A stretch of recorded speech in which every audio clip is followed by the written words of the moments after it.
There are certain names in human history that exist beyond the ordinary reach of fame. Names that do not simply travel through culture. They become embedded inside it, woven into the memory of entire generations across languages, borders, and decades. Michael Jackson is one of those names.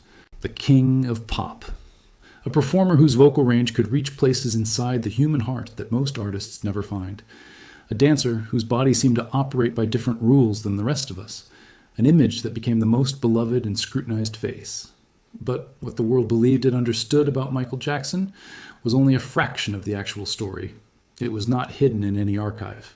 It was written in biology. It was present in his immune system, in his cells, in the inherited genetic code that shaped everything. The world spent 40 years staring directly at the evidence and drawing conclusions that had nothing to do with the truth. The conversation around him was dominated by spectacle. The music drew people in, the dancing kept them. But the questions became a story of their own. Why did he look so different in each new decade? Why did the color of his skin seem to shift so dramatically over time? Why did he cover his hands? Why did he walk under an umbrella in daylight? Why the masks and the apparent aversion to direct sunlight?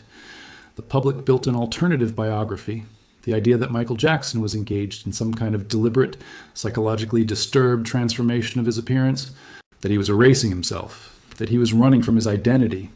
That premise was factually, medically, completely and entirely wrong. The actual answer was always biological. It lived in his cells from the moment his immune system made a catastrophic and irreversible decision. The human immune system is among the most sophisticated biological systems. Its job is to identify foreign threats and to neutralize them. But in autoimmune diseases, the immune system begins misidentifying the body's own healthy tissue as the enemy. It turns its weapons inward. Michael Jackson was living with not one, but two of these conditions simultaneously. His body was at war with itself on two different fronts. The first condition targeted melanocytes. These cells produce melanin, the biological pigment that determines the color of human skin, hair, and eyes. In vitiligo, the immune system identifies melanocytes as foreign invaders and methodically destroys them. The patches of skin stop producing pigment entirely. Those areas become white. Not paler, not lighter in the way skin might fade. White. The depigmentation is complete in the affected zones. The condition spreads. It follows no predictable timeline. For a person of color, vitiligo is an experience that takes place entirely in public view. Michael Jackson was African American. His vitiligo, according to those closest to his medical care, was extensive. His own dermatologist has spoken on the record about observing the first signs of the condition beginning to manifest around 1983. Consider the weight of that timing. 1983 was the year that followed the release of Thriller. The year Michael Jackson stopped being merely famous and became something the world had no previous vocabulary for. He was the most watched, most talked about human being on the planet. And in that same year, silently, his immune system began dismantling the melanocytes in his skin. He had no way to pause the career, step back from the cameras, and manage his physical transformation in private. He had to keep working. He had to keep performing and recording and standing in front of the world. By the middle of the 1980s, the shifts in his skin tone had become visible in photographs. And the interpretation that spread through media was that Michael Jackson was deliberately altering the color of his skin because he wanted to be white. That he was ashamed of his race. That whatever psychological damage he had led him to attempt erasing his racial identity. This story was compelling.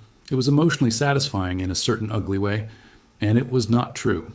He sat across from Oprah Winfrey in 1993, and he said in plain language that he had a skin disorder, that it destroyed the pigmentation of his skin, that it was not something he had chosen and not something he could stop.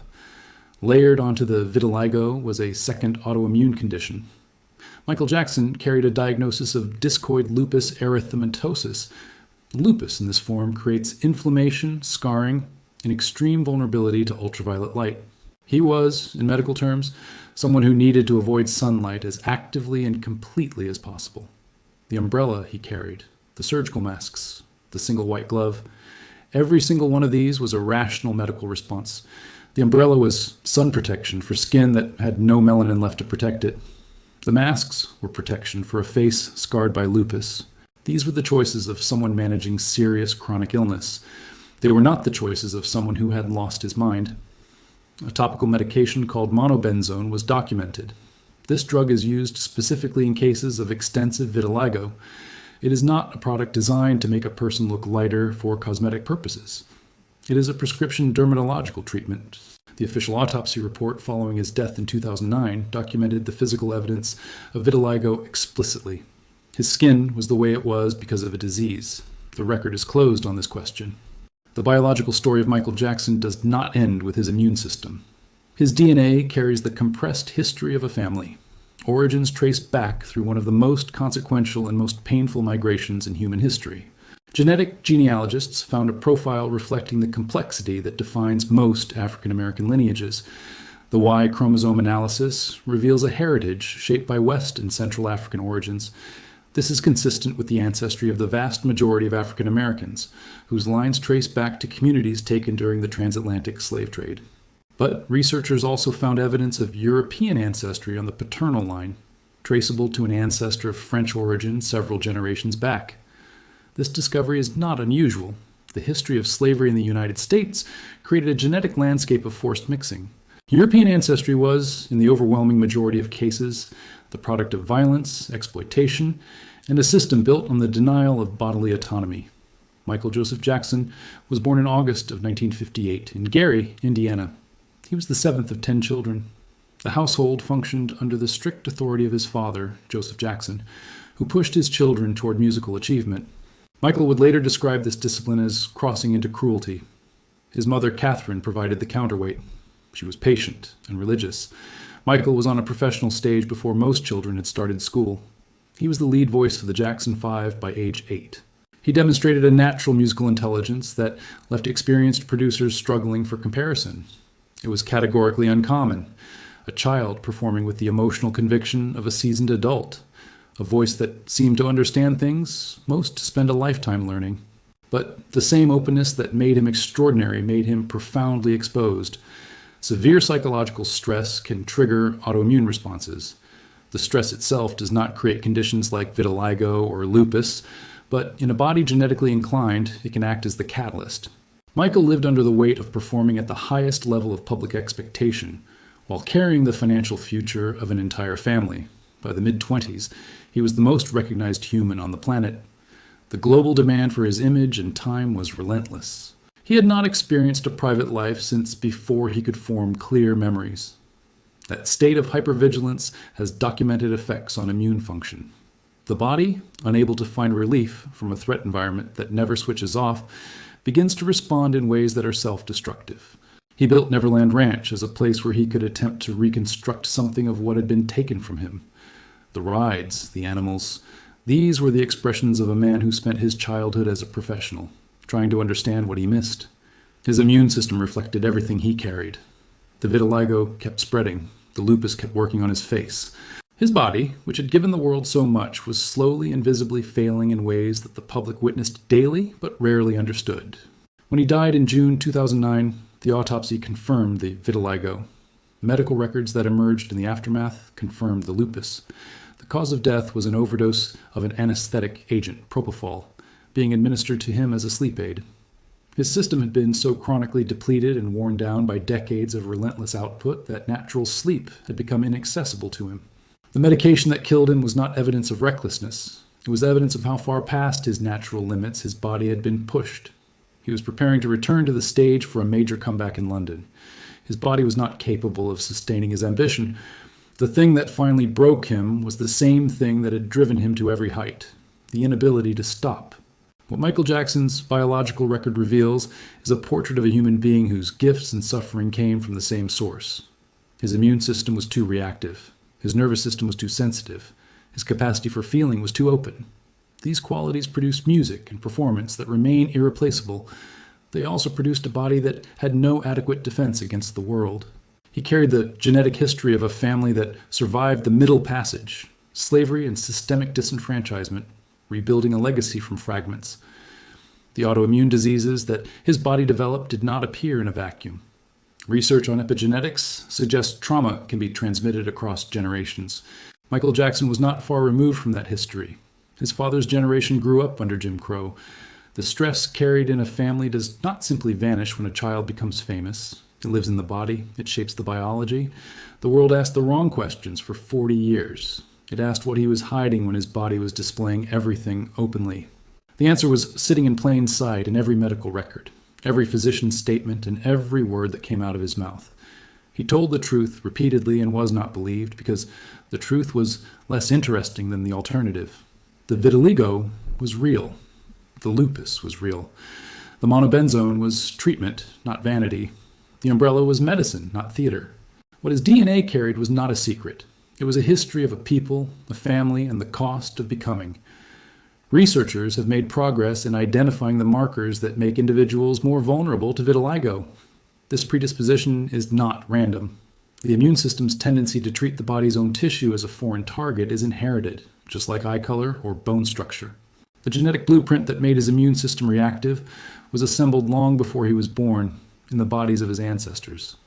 The choreography he performed was physically closer to the demands placed on competitive athletes, professional gymnasts, and classical ballet dancers. Michael Jackson was doing this from the age of 8. Not occasionally, but continuously in shows he refused to consider anything but perfect. Combined with vitiligo and lupus and chronic sleep deprivation, the burden his body was carrying by his late 40s was immense. He asked to be believed. He deserved to be. The record now says he was right. Those who worked closely with him in the final years have described a man in genuine and persistent physical pain.